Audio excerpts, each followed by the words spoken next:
Thank you very much for being at this new episode of Talks by iDigital Studios. My name is Jose Figueroa and I welcome you to this new show and this conversation we will be exploring with the hand of Josh Alballero, which is the CEO of iUgo, which is an accounting specialized firm that helps many different companies throughout the US. And we will be exploring how crypto is going to be affecting accounting and taxes in this 2022. So that way you can implement that cryptocurrency in your business and start getting benefits from it. Keep in mind that you're here because as we do, you believe that creating connections with the target audience of your business is far more important than anything else. And that's because technology can help you just to do that, so you can get right to the people that can buy from you. And that's why we're creating this content, so then many different experts every single week can share with you things on their expertise field so you can use it in your daily business operations. So I welcome you to this show.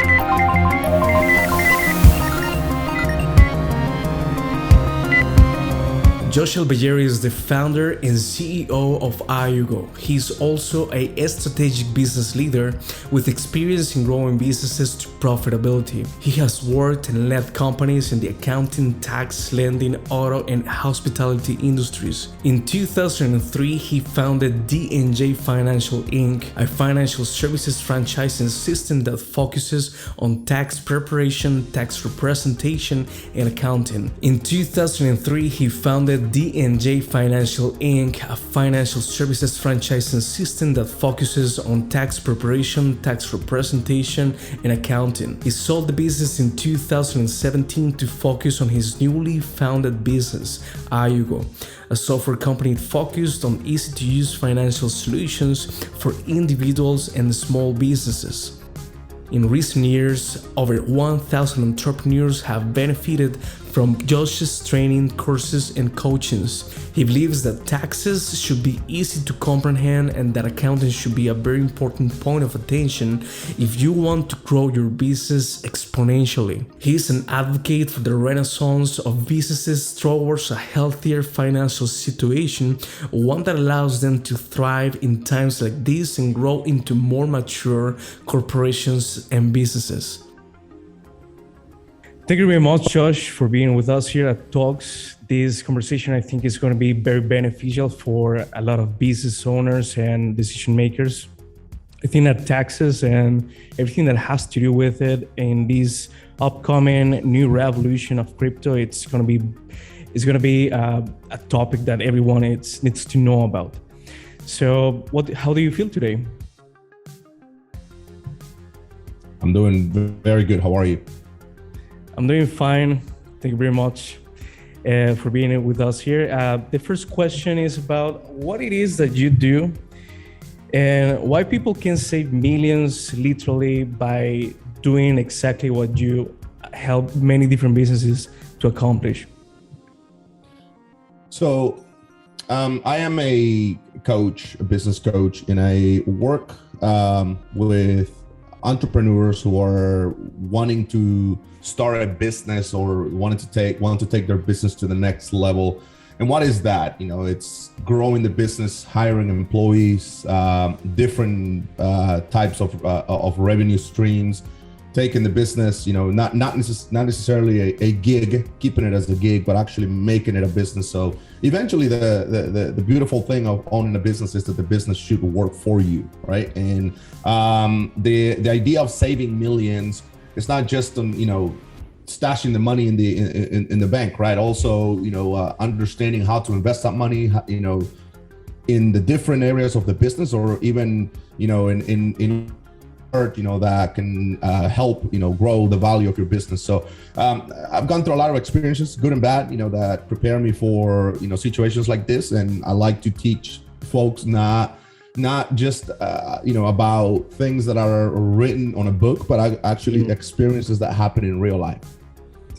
So you can help companies in many different stages, from funding to the growth. I can see that you speak a lot about growth, and I want to know, what's your approach to growth? What do you think it's the fundamentals that a business can work upon in order to achieve that kind of growth? Yeah, so I think there are a lot of important things, right? And there's no secret sauce, that's going to apply for every business, right? I think every business is different, and you got to find that through, this is why persistency is super important, right? When you talk about what it takes to grow, well, you got to be persistent, right? Because you're going to find that several situations, you're going to find yourself in several situations that are going to make you're going to want to quit, right? And you're going to want to say, hey, why am I doing this, right? And if you quit, you're done. If you keep going, you find different opportunities for growth. Sometimes, it's simple education, right? You got to have you got to continue to learn. And I'm not necessarily thinking about a college degree or anything like that. I'm saying the right education for your business, right? You want to make sure that you're putting a lot of emphasis into the financials of your business. And that's how I approach, this situation. Today, a lot of entrepreneurs, it's easy to start a gig. The hard part of starting a gig is keeping it. The second, the keeping it open, right? And the second part is growing it, right? Because you don't want to look back 10 years and say, hey, it's just me, right? It's been the best 10 years of my life, but I don't have, I didn't grow, I didn't develop, right? So that's essentially what I work with a lot of entrepreneurs is, take care of your sales, take care of your customers, take care of your finances, and you'll see that your business will begin to grow. All right, and now as a coach, when I was looking into you, I found that there is a term that you use that is the valley of death. What do you mean by that, and how can a small business that is just starting up can avoid to go through that? I did not used to believe this. I didn't believe this until I was there myself. And it's so essential to hire and to talk to the right people, right? To talk to, and get some help. Whether it is, and there's a lot of free help out there too, right? Mentorship is super important. Having gone through the mistakes that, having gone through the mistakes, in many businesses, it prepares me to share that with new entrepreneurs, right? The first 18 months are extremely important because the first 18 months are going to tell you, hey, you are made for this or you're not made for this, right? And it's all about what you do.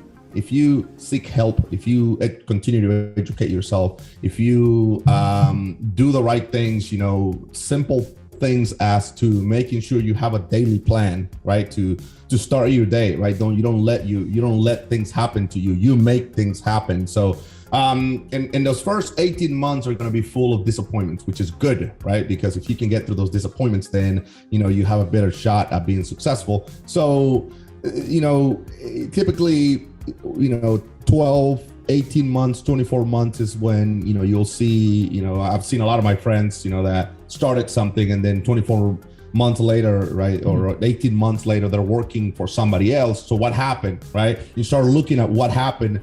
And it's the fact that, a lot of key pieces were missing, right? No education, there's no continuing learning. And you start looking at the places where you could have done better, right? So by working with an entrepreneur from, month 1 all the way to month 18, we grow this foundation, right, of success that, I got to be honest with you, right? It doesn't work 100% of the time because, it's business, right? There's no guarantees in business. All right. So are those 18 months, meaning 1 year and a half, what you call the valley of death? Correct. So that's, you're going to learn, you're going to learn a lot of valuable things. And, in that year and a half, a lot of things are going to the point, we were just talking about this a couple of days ago when we said, hey, what happens in that first year, right? Sometimes you run out of money, you run out of energy, your support system leaves you, your computer breaks. I mean, it goes down to the smallest things, right? But almost everything that can go wrong will go wrong in that year and a half, right? So that's the value of death, because you have more chances in that year and a half, of dying as a business than surviving. And if you can get through that valley of death, you have all the scars from it, you're going to be much more successful. You're going to be much more excited about round two, because that's what businesses, right? I feel like I'm in round 200 right now, right? And other business owners who are much more experienced than me are probably in round 2000, right? But every month, every day, every week is a round, and you just got to be ready for it. Okay. How do you believe that technology is impacting the world of accounting nowadays? In a very positive way, if you ask me. I've always loved technology. Technology is a key, center. It's a center for a lot of great things for us. I remember when technology started coming into our what I call simple technology, right? Started coming into our world of accounting in the late 1990s. And then, a different set of technologies coming into our industry as more startups begin to develop. In the traditional accountant, right? My dad's accountant, my dad's dad's accountant, right? Those guys were afraid that technology was going to come in and just take their jobs, right? Like what happened, when Ford and all of these other guys, and all the automobile companies have the robots to help them assemble vehicles, right? They thought, hey, we're going to lose our jobs, right? So, there's a lot of that mentality, right?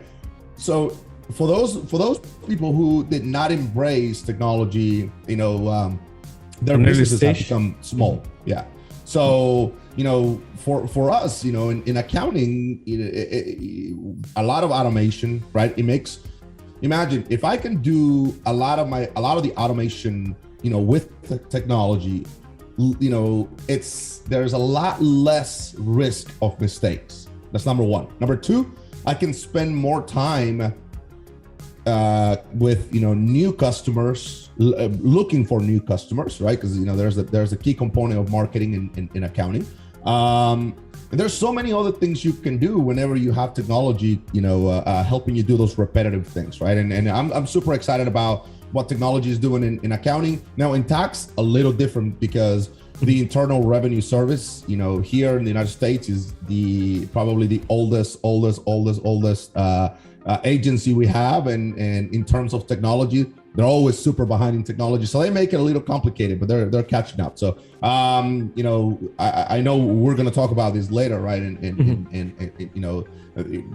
we have been talking about crypto for a long time, right? The IRS, over the past 2 years is barely catching on. So technology is it's here to stay, in our world of accounting and finances. And I think the more technology we see, the more excited I get about the business.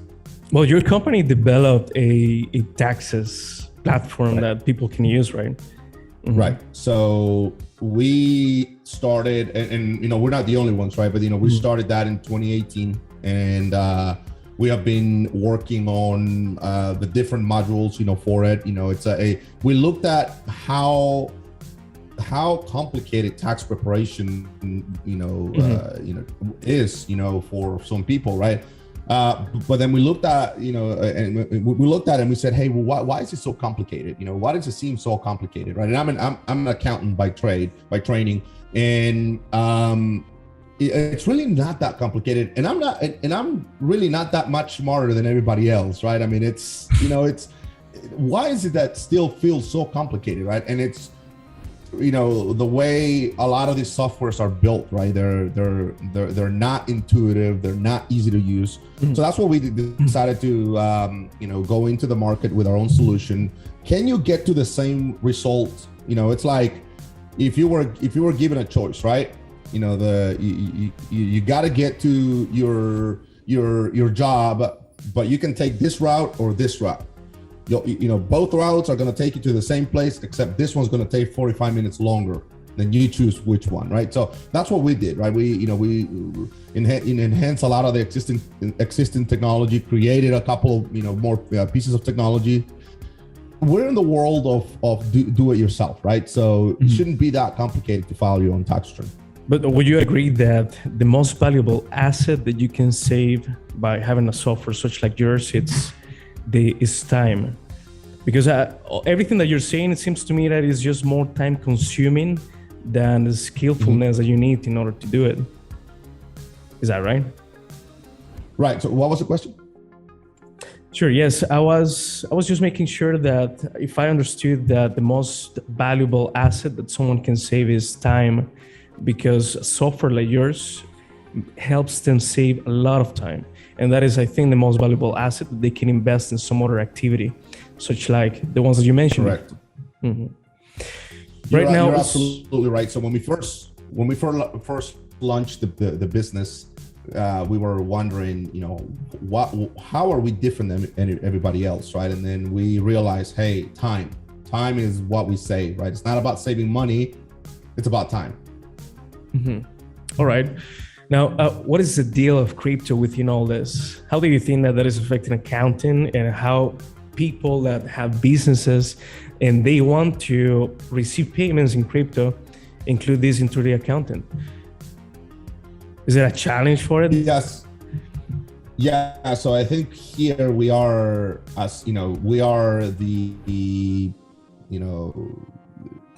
you have two sides, right? You have the side where it's super excited about crypto, right? Exploring all things crypto. And then you have the side that's like, oh my God, crypto is just it's going to ruin the world, and it's, finances, right? And so many people are terrified.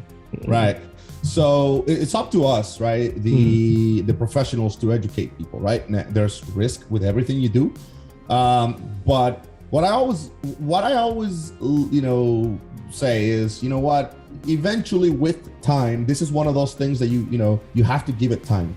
With time, people will understand it. People will figure it out. People will know that the one thing that you thought it was going to end the world didn't end the world. As a matter of fact, it has improved the world. Now, it's got to go through a lot of iterations, right? A lot of situations where, like right now, right? We're looking at crypto, and if you looked at crypto, whatever cryptocurrency you use, if you looked at cryptocurrency a year ago, you were super happy. If you look at it now, you're not that happy, right?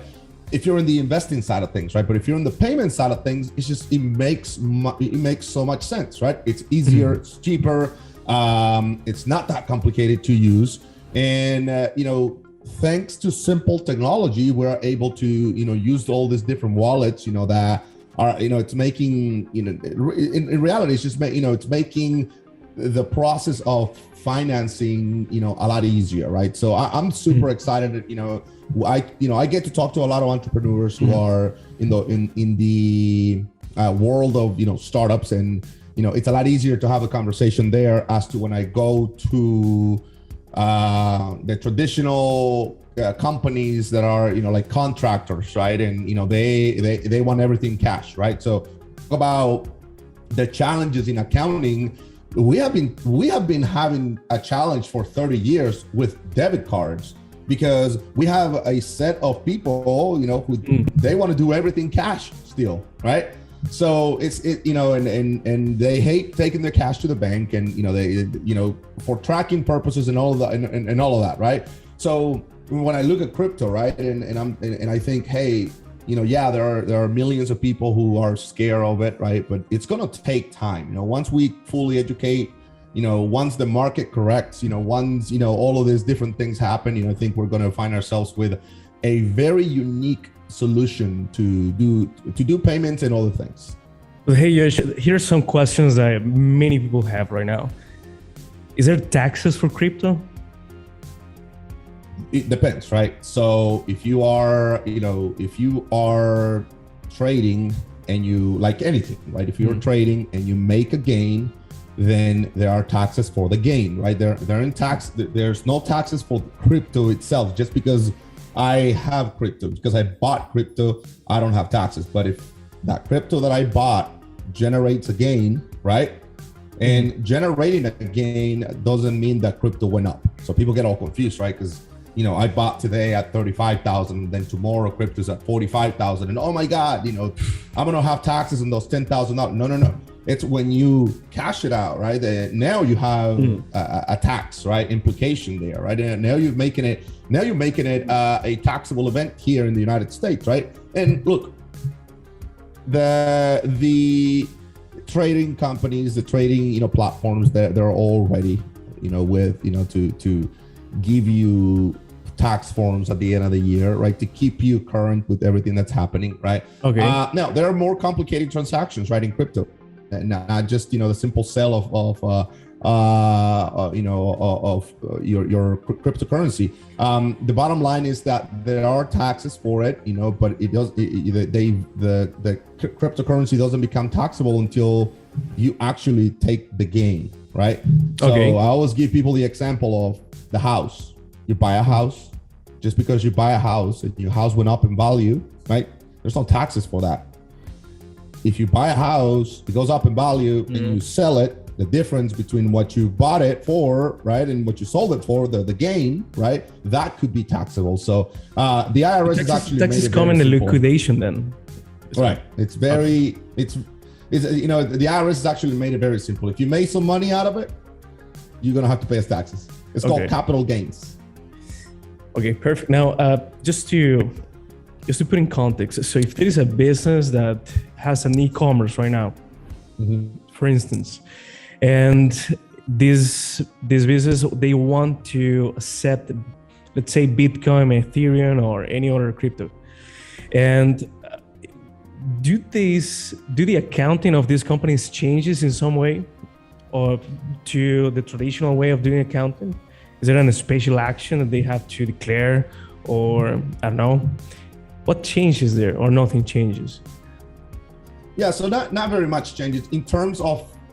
I think the only things that will change is the fact that now, depending on how much crypto you have or how much you're holding, now we have to make a new line item, right, and start talking about an asset called cryptocurrency, right? Because for the most part, companies have cash and they have credit, right? Now you're holding another asset called cryptocurrency, right? And unless you're converting that straight into cash. So, and then the accounting part is, if you're getting paid on cryptocurrency, we have to figure out sales taxes, at that point, because you are receiving the payment, right? It's if you receive, 1 part Bitcoin, or you receive $1, at this point, the IRS does look at it as taxable income, right? Because you're paying me for a service. You used to pay me $1. The IRS took 20 cents. Now you pay me a fraction of a Bitcoin, but the IRS still considers that, taxable business income, right? So I got to pay taxes. So I got to figure out taxes on your, on your Bitcoin receivables now, right? On the amount of money you've received. But it's, you can do it yourself, or you can you can let someone help you with it, right? Depending on the I always tell business owners, it's good that you get your hands dirty in accounting a little bit, right? You want to know what it is, right? You want to count your own dollars, especially when your own dollars are very little. You want to count it, right? It makes you feel excited about it. Or you want to keep track of all your coins, everything that you're getting through crypto. And then it gets more exciting. As your business is growing, you got to let somebody else figure that out, because then either you're running the business, or you're going to be the accountant for your business. Okay, now, to the best of your knowledge, would you say there are more benefits, or not that many benefits for businesses coming into the crypto right now? No, there are. So the main benefit that I see is, that if you don't jump into the crypto payments, you don't even have to go into crypto investing. I'm just saying crypto payments, right? Yeah, of course. If you don't do that now, and later 5 years down the road, you're like, oh, well, everyone's doing it, let me do it. You're going to be way behind, right? There's a lot of learning to do, right? There's going to be a lot of learning. So there's a lot of benefits in being part of how our financial world is changing. And crypto is not going anywhere just because, crypto's down right now, right? All cryptocurrencies may be down, Yeah, but that's only one part of what crypto is, right? And, so that's that is my advice to, especially folks that are in e-commerce, I mean, we even, there's a couple of, attorneys that I've met last week, that they take crypto payments because their employees have, other work, people that they work with,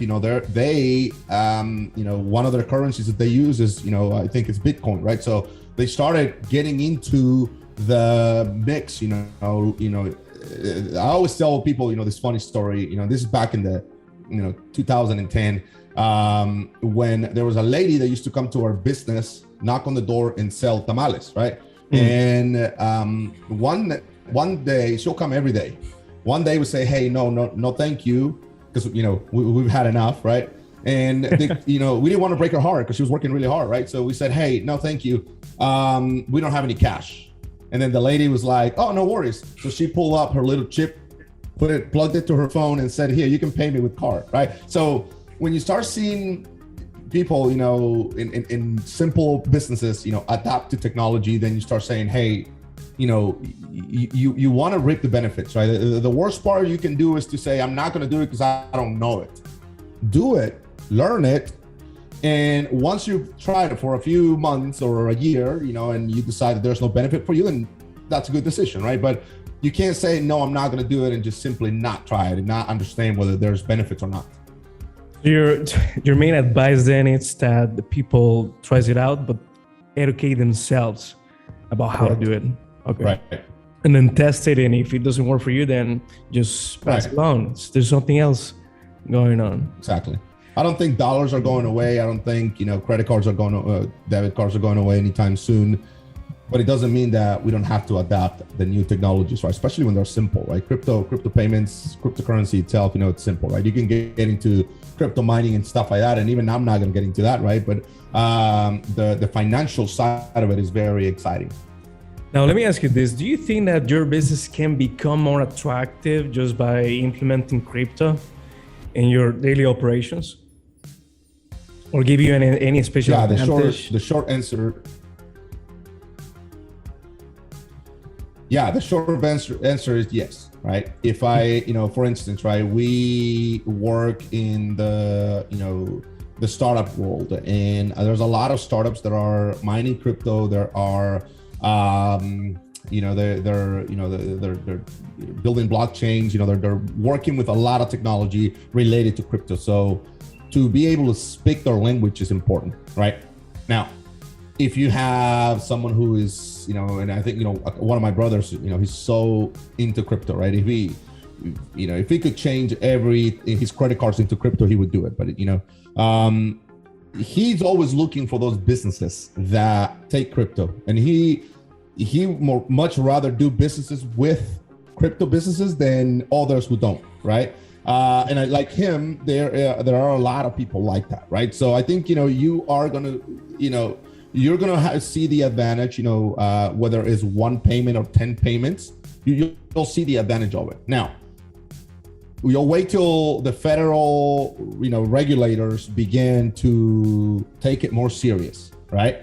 Mm-hmm. And like right now, the only regulation we have comes from the IRS, right? Hey, you got to pay taxes. But then wait till the federal regulators begin to, claim, let's say that Bitcoin becomes a legal tender right here in, currency in many other countries, right? And you have been already accepting payments. You have already been in the crypto world for 1 or 2 years, and then the government decides to make it a legal currency. Boom, you're all of a sudden, right, you are in business, right, and you're not behind. So I you're instantly on the next level. Mm-hmm. Exactly. Mm-hmm. Yep. Okay, now that you have come to talking about that, do you know if there are some incentives or some sort of within the regulations of some jurisdictions in the US for adapting crypto, or not at all? Yeah, and again, because they haven't, the government hasn't done anything to make it, you know, I think to a point the big organizations, right, are going to start pushing for more regulation, which means benefit, right? Now there is one benefit here, and it's called the research and development tax credit, right? So this will be more for companies who are saying, hey, we're gonna go into mining, we're gonna go into making software for payments, crypto related, blah blah blah, right? Things of that. There's a huge incentive here for companies like that, but not necessarily for the everyday payer. Now, you're a massive advocate for putting your business in order to make it grow. What would be your advice for people in startups or that have been in a long time in businesses for adapting or putting their businesses in order to do a good implementation of crypto on their businesses? Well, I think number one, educate yourself, right? You have to educate yourself. You can't just do it because everybody else is doing it. You gotta also understand if it makes sense to your business to do it. As I said before, I don't see how it just doesn't make sense, and I collect payments on, I have my wallet. I have two wallets, and I collect payments, on Bitcoin. Not as many as I do in the other currencies, but it's it was a process of educating myself, right? I think that maybe over the past 2 years, I have become more excited about it. I have gone through several waves. I went through the wave, because I've done it from both situations, from the payment side and from the investing side. And there was a Bitcoin, that was given to me a while ago that I forgot about. I just completely forgot about. And then it was who was it? I think it was Elon Musk or someone who bought a lot of Bitcoin and just sat on it for a while, and I was like, oh, somebody gave me a Bitcoin a while ago, right? And it wasn't a whole Bitcoin, but it was a fraction of it, a very small fraction, but it had grown a lot, right? So then what do? You're like, do I spend it? No, because if I cash it out, then it becomes real, then it becomes taxable, right? So no, let's just keep, so I broke it up into, Ethereum and a couple of others. So I went there. But the payment side of things was interesting for us, right? Especially as a company, because we have, we have tax refunds and tax, returns that are coming through, and people wanting to pay through crypto and people wanting to convert that into crypto. So that's a conversation we actually have with two companies right now. So for not this year, but for the next year, we want to be able to provide, their tax refunds in crypto. So educate yourself, find good resources, get excited about it, because it's not going anywhere, right? Like I said earlier, just because the market's down, it's going to happen to every market. The housing market, the real, the financial market, the crypto market, the auto market, it all happens, right? But it's got to correct itself, and then it's going to start climbing up, and you gotta learn how to do these things. Now, taking advantage of that climbing up of that currency, do you think that crypto is a good way for capital allocation right now in 2022, and does especially right now? I think especially right now. I mean, I think that investment is not for everybody, right? And I say that in a way where whether you're investing in housing, it takes a long time. Whether you're investing in pensions, it takes a long time, right? But all of a sudden we have, come to believe that if I invest in cryptocurrency, I'm going to invest $1 today, and tomorrow, I'm going to have $1 million, right? No, that's not how investment works, right? So, so I think it's a great allocation of capital. I think it's, I think you start looking at the opportunities long term, and I always tell people, don't invest the money you need to eat, right? That you can't do that. It's there's no point in doing that. Invest the money, invest some of your savings, invest some of some other money that's not going to be something that you need now. Because otherwise people will go invest in it and then they take it out. And then it happens that they take it out when the market is down, right? So I think it's a really good option, and people should be open to a lot of this new ways of, it's not that new anymore, right? But, people should be open to, number one, educating themselves, learning, and it's an investment. You got to take a risk. Right now, I think that there's a lot of opportunity for a lot of people there, and I hope that they take advantage. They can come to people like you that it's invested on this type of education, and of course your business is based on that. So I think that people can find that very beneficial. Now, my last question is about what do you think? What's your forecast, your personal forecast about this blockchain trend? And how do you see accounting and taxes in the next 5 years on this trend? I think we are fully integrated. I think it's going to make the differences between you as a young entrepreneur or as a older entrepreneur. You're gonna be able to see the difference, right? Of who is that accountant that has kept up with all the new payment methods, and most people are going to be investing in cryptocurrency over the next 5 years. I can guarantee you that.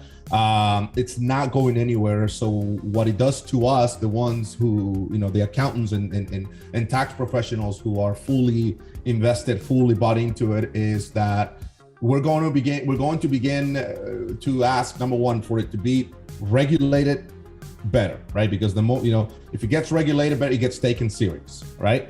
Right now it's only super serious because Elon Musk, put $2 billion in it, right, or whatever, right? But it's like, or because El Salvador made it a national currency, right? Yeah, it's illegal. I feel like it's going to be, I know it's going to be, a very good competitor for the other currencies. I don't know that it's going to overtake, credit or dollars, but what it is going to be is going to be a new method for, all of us to invest in, and I guarantee in the next 5 years, Bitcoin is, or cryptocurrencies, blockchain, all of that, it's going to be part of our daily life. People are going to look at it like they did Facebook, right? When Facebook was that thing, no one knew about, I don't know how to use it, right? Now my grandmother has Facebook, right? And she calls me through Facebook Messenger. She's adapted to that because things change, and, just like the use of a cell phone, right? What can we do today without a smartphone? Very little, right? We can't do anything without, we need it, right? We need it. So I think that's how blockchain, cryptocurrencies, all of these new technology is going to be in the next 5 to 10 years. All right. Well, and how people can find you if they need your assistance, Josh? They can go on our website, is iugo.com, ioogo.com. They can also find me directly on Instagram or LinkedIn or Facebook as Josh Alballero. And I'm very, I think I spend more time on social media than anybody I know. So it's easy for me, to answer questions or start a conversation. All right, fine. Well, thank you very much again for having this conversation. Thank you for having me. And I hope you have you again so we can talk more about this amazing topic. Awesome. Thank you. Thank you.